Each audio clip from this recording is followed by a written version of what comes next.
तो आप सब कैसे हैं? आइए आज हम आपको विटामिन्स के बारे में बताते हैं।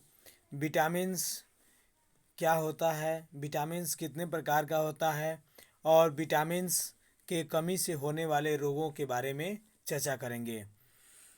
आशा करते हैं कि आप एग्ज़ाम के जितने भी ऑब्जेक्टिव क्वेश्चन या थ्योरिकल क्वेश्चन आ रहे हैं उनके बारे में आप बढ़िया से जानकारी कर लिए होंगे। हमने लघु उत्तरीय प्रश्न, कुछ गेस प्रश्न डाले थे लघु उत्तरीय प्रश्न। फिर से मैं कुछ दीर्घ उत्तरीय प्रश्न डाल दूंगा आंसर सहित, आप देख लीजिएगा। विटामिन्स के बारे में कुछ देखिए। यहाँ पे आप देखिएगा विटामिन्स के बारे में कि विटामिन्स क्या होते हैं। विटामिन्स एक ऐसे जैव अणु है जिसे हम भोजन के माध्यम से बाहर से शरीर के अंदर डालते हैं और विभिन्न प्रकार के विटामिन्स को शरीर हमारा ऑब्जर्व करता है, लेता है। शरीर के पास खुद का विटामिन नहीं बन पाता, यानी शरीर खुद का विटामिन नहीं बना पाता है। जो भी vitamins A B C D जो भी हम विटामिन डालते हैं हमारे शरीर में होता है या होना चाहिए, वो विटामिन्स हम किसी न किसी अन्य माध्यम से ही शरीर के अंदर पहुंचाते हैं। अब विटामिन्स दो प्रकार के होते हैं। ये विटामिन्स दो प्रकार के कौन कौन हैं? पहला है जल में विलीय विटामिन होते हैं। ऐसे कुछ विटामिन्स होते हैं जो जल में विलीय होते हैं। फॉर एग्जांपल है इसका विटामिन बी एवं सी। यह ऐसा विटामिन है जो जल में सोल्यूबल होता है, वाटर सोल्यूबल, जल में विलीय होता है। यह जल में घुलकर और यूरिन के साथ बाहर आसानी से निकल जाता है।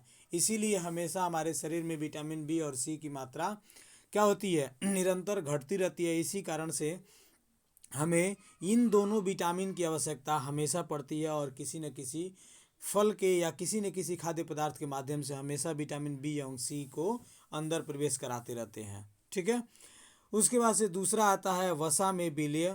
वसा में विलीय जो विटामिन होते हैं आप यहाँ देखेंगे, वह हमारे शरीर के अंदर जब जाते हैं तो हमारे जो फैट है, हमारे शरीर का जो चर्बी है, फैट है, उसी में वो घुल जाते हैं और वह लंबे समय तक बने रहते हैं। हमेशा के लिए नहीं, लेकिन लंबे समय तक बने रहते हैं। इसके एग्जाम्पल हैं vitamin A, D, E, H और के। ये 5 विटामिन्स ऐसे हैं जो वसा में विलीय होते हैं। यह यूरिन के साथ, यानी जल में विलीय नहीं होते, जिसकी वजह से यूरिन हम हमेशा जो त्यागते हैं वह उससे बाहर नहीं आ पाते हैं। ठीक है। तो ये कुल मिलाकर 5 विटामिन है जो हमारे शरीर में शरीर के वसा में विलीय होते हैं और यह लंबे समय तक बने रहते हैं। विटामिन्स की मात्रा हमारे शरीर में हमेशा उचित चाहिए। जैसे नीचे आप पढ़ेंगे, देखेंगे विटामिन की मात्रा शरीर में घटने पर ए विटामिनोसिस और बढ़ने पर हाइपर विटामिनोसिस नामक रोग हो जाता है। यानी विटामिन की मात्रा घट जाए तो भी रोग हो जाएगा और बढ़ जाए तो भी रोग हो जाएगा। इसलिए हमारे शरीर में जितना भी हम साग सब्जी, खट्टे मीठे फल खाते हैं, जो भी, वो सब ऐसे मात्रा में खाएं कि किसी भी विटामिन की मात्रा हमारे शरीर में न घटे और नहीं बढ़े। यदि घट जाता है तो भी ए विटामिनोसिस रोग हो जाता है, अगर बढ़ जाता है तो भी हाइपर विटामिनोसिस नामक रोग हो जाता है। ठीक है। इसके बाद से हम देखेंगे कि विटामिन की कमी से कौन कौन से रोग होते हैं, इसके बारे में आप चर्चा करेंगे। देखेंगे यहाँ पे विटामिन्स के नाम हैं और उनके विटामिन के नाम, रासायनिक नाम और विटामिन्स के कमी से होने वाले रोग। तो पहला विटामिन हमारा ए है। ए विटामिन जो है, इसका रासायनिक नाम रेटिनोल होता है। और क्या होता है? रेटिनोल। और इसके विटामिन की कमी से रतौंधी यानी नाइट ब्लाइंडनेस नामक रोग हो जाता है एवं जीरोफ्थैल्मिया नामक रोग हो जाता है। ये दोनों रोग आँख से संबंधित हैं। रतौंधी जिनको होती है वे जैसे गोधूली का समय होता है, यानी गदबेर जिसको बोलते हैं, ट्यूबलाइट का समय, तो उस समय उस व्यक्ति को दिखाई नहीं पड़ता है। वैसे में जब रात होती है तो किसी को दिखाई नहीं पड़ता, लेकिन लाइट जलाने पर भी उस रतौंधी वाले व्यक्ति को दिखाई नहीं पड़ती है। तो इस तरह से आपने देखा कि विटामिन ए की कमी से रतौंधी रोग होती है। अब है दूसरा vitamin B. Vitamin B complex होता है, यानी इसमें कई इसके प्रकार होते हैं, विटामिन 1, विटामिन 2, विटामिन 6, विटामिन 12। यहाँ पे देखिएगा विटामिन 1 जो है इसको कहते हैं थायमीन, इसको कहते हैं थियामीन, विटामिन बी का रासायनिक नाम। और इसके कमी से बेरी बेरी नामक रोग होता है। कौन रोग? बेरी बेरी रोग। यह एक ऐसा रोग है जो हाथ पर ब्लड जैसा छाले खुरदरा खुरदरा हो जाते हैं, चमड़ा छूटने लगता है। ये जो पाम होता है ना हम लोग का पाम हथेली, उसी पे होता है। ठीक है। उसके बाद से होता है विटामिन B2। विटामिन B2 को कहते हैं राइबोफ्लाविन,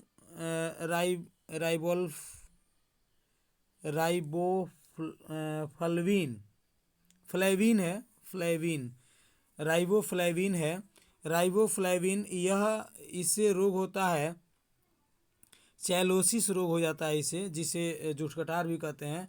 यह मुंह के कोना में जो होता है ना हो जाता है, जिसे जैसे मकड़ी उकड़ी नहीं बोलते हैं, बुखार उखार होता है तो उस समय हो जाता है। तो ये वास्तव में होता है डाइजेस्ट सिस्टम की वजह से। हमारा भोजन सही से डाइजेस्ट नहीं हो पाता है या डाइजेस्ट सिस्टम में कोई गड़बड़ी हो जाती है तो उसकी वजह से यह रोग हो जाता है, चाइलोसिस। उसके बाद से है विटामिन B6। इसका नाम है रासायनिक नाम है इसका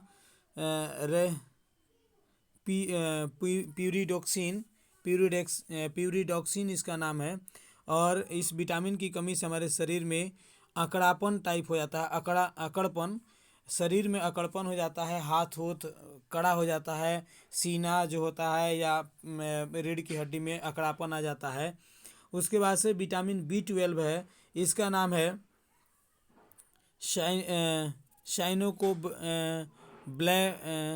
बैलामाइन, बैलामाइन इसका रासायनिक नाम है। और इसके कमी से एनीमिया रोग होता है विटामिन B12 की कमी से। और विटामिन B12 की कमी से एनीमिया रोग होता है। इस रोग में रक्त की कमी हो जाती है। किसकी कमी हो जाती है? रक्त की मात्रा जो होती है वो सामान्य से कम हो जाती है। आप एक चीज़ देख रहे होंगे कि B12 पे गोला लगाया गया है। यह गोला इस कारण लगाया गया है कि ये विटामिन B, चूँकि अभी आपने पीछे पढ़ा कि जल में सोलूबल होता है, लेकिन विटामिन बी में विटामिन B12 जो होता है वह जल में सोलूबल नहीं होता है। इसी कारण से इस पे गोला लगाया गया है। तो आप याद रखना, विटामिन B जल में सोलूबल होता है, विटामिन B1 B2 B6 जल में सोलूबल होता है, जल में घुल जाता है, बट विटामिन B12 जल में नहीं घुलता है। अगला हमारा विटामिन C, इसको एस्कॉर्बिक एसिड बोलते हैं। और इससे रासायनिक नाम इसका एस्कॉर्बिक एसिड है इसका।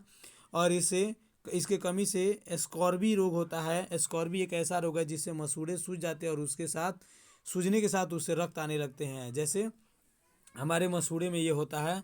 तो इसलिए हमें विटामिन C लेते रहना चाहिए। अगला हमारा विटामिन D, यह इसका रासायनिक नाम है एर्गो कैल्सीफेरल। और इसके कमी से रिकेट्स नामक रोग होता है। रिकेट्स एक ऐसा रोग है जिसमें हड्डियां बेंड हो जाती है, पैर टेढ़े हो जाते हैं। ठीक है। उसके बाद से विटामिन E है। विटामिन ई का रासायनिक नाम है टोकोफेराल।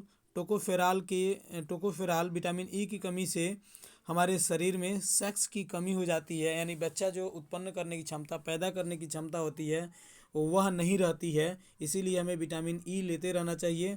उसके बाद से विटामिन K, इसको बोलते हैं फाइलोक्यूनोन। ठीक है, फाइलोक्यूनोन। इस विटामिन K की कमी से हमारे शरीर में हीमोफीलिया नामक रोग होती है। हीमोफीलिया एक ऐसा रोग है जिसे ब्लीडर्स रोग भी कहते हैं। इसमें रक्त की नलियां जो होती हैं फट जाती हैं और रक्त ऊतक में लगातार बहते रहता है। रक्त को जहाँ जाना चाहिए वहाँ नहीं जा पाता, जिससे आदमी की मृत्यु तक हो सकती है। उसके बाद से विटामिन H है। इसका रासायनिक नाम बायोटीन है। और इसके विटामिन H की कमी से हमारे शरीर में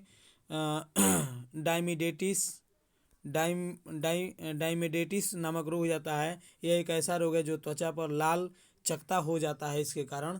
तो इस प्रकार से आपने देखा कि विटामिन जितने भी है उनके कमी से हमारे शरीर में कौन कौन से रोग होते हैं और उनके रासायनिक नाम क्या है। यहाँ पे एक और क्वेश्चन आता है कि विटामिन C क्यों हमारे शरीर में हमेशा बार बार चाहिए, इसका कारण क्या है कि विटामिन C को हमें बार बार लेना पड़ता है। आप इसका आंसर ढूंढिएगा, इसी में इसका आंसर छुपा हुआ है।